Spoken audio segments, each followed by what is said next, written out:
Inilahad ng ilang survivors sa GMA News ang bangungot na kanilang nasaksihan sa gitna ng malakas na lindol kahapon. Mula sa Carmen, Bohol, may ulat on the spot si Cara Davi. Cara? Yes, Rafi. Actually, kararating ko lang dito sa Carmen, Bohol. Ito yung epicenter ng lindol na naganap kahapon. Ito yung site kung saan yung makikita yung famous na Chocolate Hills.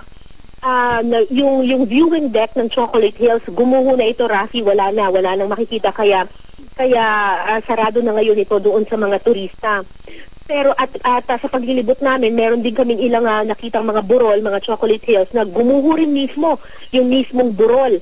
May isa nga na halos nabiyak doon sa gitna dahil sa lakas ng lindol kahapon.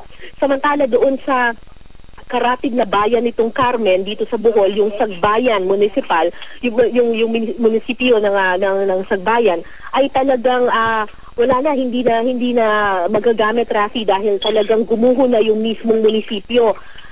Mismo nga nakausap ko kanina yung mayor ng Sagbayan, si Mayor Suarez, kahit yung bahay niya ay gumuho rin. Dito sa Sagbayan, 11 ang kumpirmadong patay at 5 bata pa ang missing hanggang sa ngayon. Pero kanina, ang magandang balita, Rafi, meron tayong mga nakausap na ilang mga survivors. Karamihan dito ay mga bata. Halimbawa doon sa barangay ng Santa Catalina sa Sagbayan, nakausap natin yung isang pamilya doon kung saan nakilala natin yung isang 3 buwang gulang na sanggol na si Baby Scarlett. Alam mo, Rafi, very inspiring yung nangyari dito sa batang ito kasi nandun siya sa duyan nung nangyari yung lindol. Tapos nag-collapse yung buong bahay, yung buong ceiling ng kanilang bahay ay nag-collapse. Pero miraculously na-save itong batang ito dahil yung duyan ay nakasandal dito sa isang upuan. Kaya nung nag-collapse yung buong bahay ay hindi natamaan yung bata. Halos walang galos nga itong sanggol na ito. Kaya malaki ang pasasalamat ng kanyang ina na kahit na gumuho yung kanilang tahanan ay ligtas pa rin sila at walang nasawi sa kanilang pamilya. Gumuho talaga yung buong bahay nitong pamilya Maldura, pero hindi sila nawawala ng pananalig sa Panginoon dahil mas importante daw ang buhay kesa sa ari-arian. Yan yung common theme na nakakausap ko ngayon dito sa mga taga Bohol, na sa kabila ng hagupit ng lindol na kanilang naranasan, patuloy raw silang babangon at patuloy raw silang mananalig sa Panginoon dahil ang mahalaga kahit papano ay nakaligtas sila at buhay pa rin ang kanilang mga mahal sa buhay. Yan muna ang latest mula dito sa Carmen at sa Sagbayan sa probinsya ng Bohol. Patuloy kaming mag-update sa inyo sa ilan pang mga balita dito sa lugar na to. Yes, Rafi.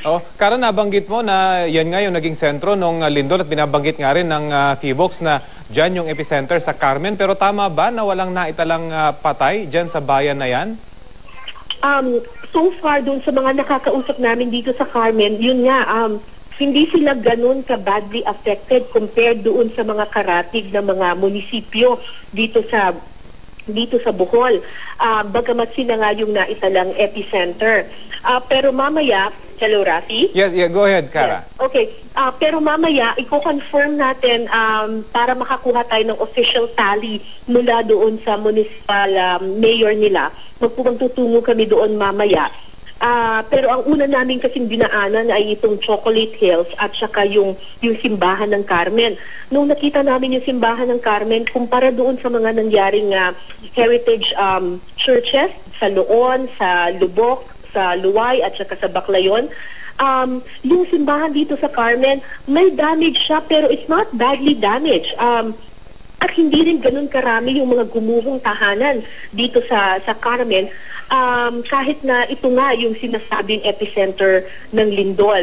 So mamaya magpupunta kami doon sa Municipal Hall para makausap namin ng personal yung Municipal Mayor at makakuha kami ng official tally ng damage dito sa kanilang bayan, dito sa Carmen. At Cara, napansin din namin sa mga videong pinapadala nyo dito sa studio na yung mga kabahayan dyan nayari sa kahoy, bagamat bumagsak ang mga ito, ay tila survivable ito kumpara doon sa mga konkretong mga kabahayan o mga buildings na naapektuhan nitong lindol. That's a very good observation, Rafi. Tama ka.